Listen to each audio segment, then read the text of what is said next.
It's Smooth Radio Northeast with Seve Colman, and joining us, Marti Pellow from Evita at the Sunderland Empire. Marti, welcome. Thanks very much for having me. How good is your memory? What are we talking here? What are we talking? Decades, because I've been on the planet for decades. As a matter of fact, sometimes it feels like hundreds of years. So, I don't know. This week, 1988.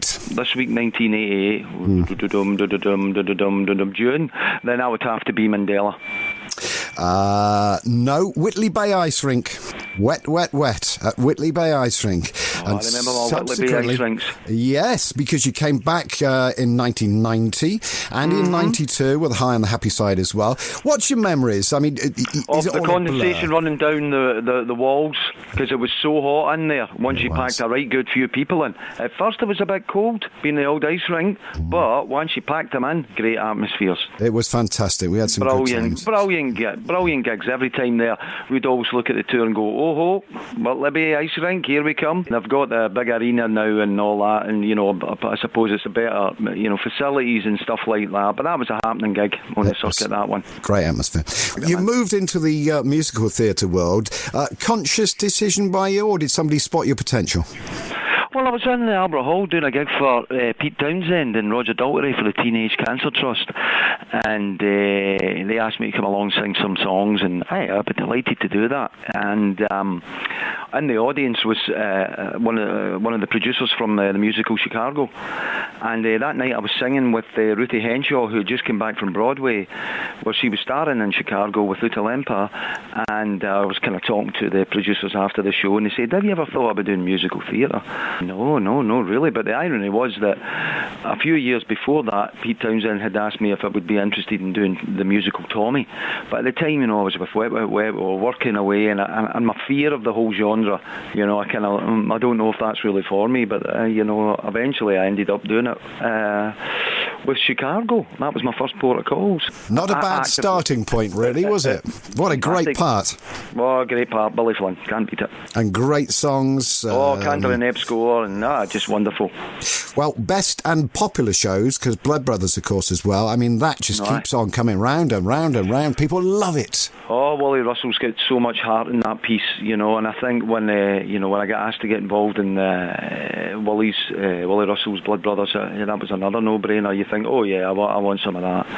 And there's a wee family of actors that go round with that, and mostly the Nolans, of course. That's the Nolans, family. Yeah, Maureen has been my Mrs. Johnson on several occasions, and lovely she is, and an absolute sweetheart to work with. And Sean Jones has been my Mickey for many shows, and it's just phenomenal at the parts. Evita, I mean, you get the parts, don't you? I am lucky enough to have a great ambassador in Bill Kenwright, who comes to me with these ideas for projects and said, would you like to be involved in this? And and people like Tim Rice, who I'd worked with before on Chess, had said to me, hey, come on, you'd be a great Che Guevara, a great Che and Evita. When you've got the two of them asking you, it'd be rude not to. And the songs are so good as well, Yeah. All right, Bill Kenwright, a big football man. World Cup's with us. Obviously, as a Scotsman, it'll be anybody who plays England that you'll be supporting. Hey, come on. No, do you have a team you're thinking of doing it? Well, we have the sweepstake here within the show, and I pulled out Algeria. Ah, no! Hey, come on, don't knock it.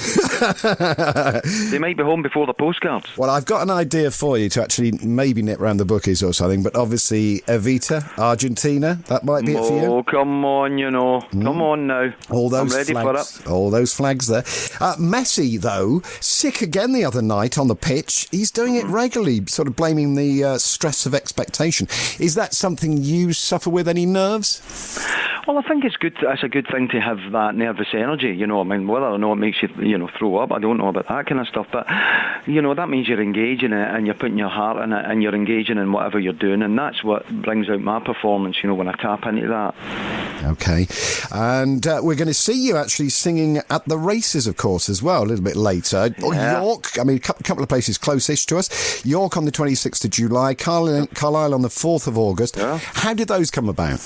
Well, we just finished doing a tour at Christmas, and we thought, we thoroughly enjoyed it, and the opportunity came up to do some songs or some shows, a few shows, anyway, so like half a dozen we're doing this year or something, and we went, you know what, I'm up for a wee bit more of singing these songs because I thoroughly enjoyed it, and they all agreed, and we all said, let's do it. Okay, it's all right. Well, we'll see you at either of those. There's others around the country, of course, as well. Oh, those are our local ones. Where's home for you now, Marty? Well, I spend a lot of time in, I've split my time between America and here, the UK, Right. And anywhere you can lay your hat, obviously, when you're travelling around, of course. Well, I think so, and I've been on the road for many, many years now, and it's kind of part and parcel of what I do, and I still have an enthusiasm for it and an audience that want to come out and see me, and support me, so, I'm in a win-win situation there. Lots of songwriters, when they're on the road, that's the time to write. Any more new material coming from you? Well, I'd like to think so, and I would also like to do some more writing with just to see where we were at, or where we are at as songwriters at this time in our lives, because we have a documentation of our teenage years right through to our 40s, so now that we're getting the closer side to 50, I'd like to see where we were at too, musically, so just keep writing and just exploring that. All right, Evita, Sunderland Empire, all this week. What's your favourite highlight of the show for you?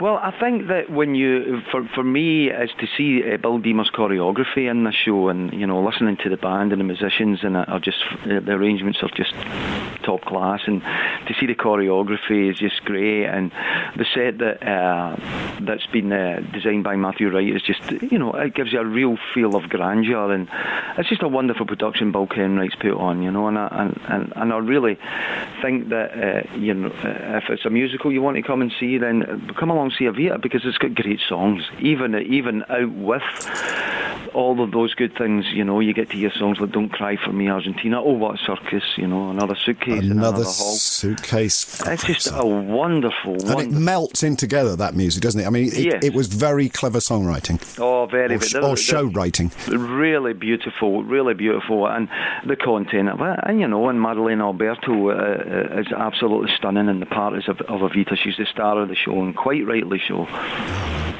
Okay, Marty, well, may long it continue, and hang on a minute, how many years is that? 1988? I can't add up, but I'd love to say in a few years' time, hey, do you remember this week in 2014? Aye, and I'll still say the same thing. Aye, Mandela. Or was that 89? That was 89, June 89. Oh, right, here it is. So all the years are merging into one, eh? I know. But you know what? I'm still pretty much doing the same thing. Marty, you're a star. Thank you very much for being with us. Oh, no, thank you very much for your time, and all the best. God bless.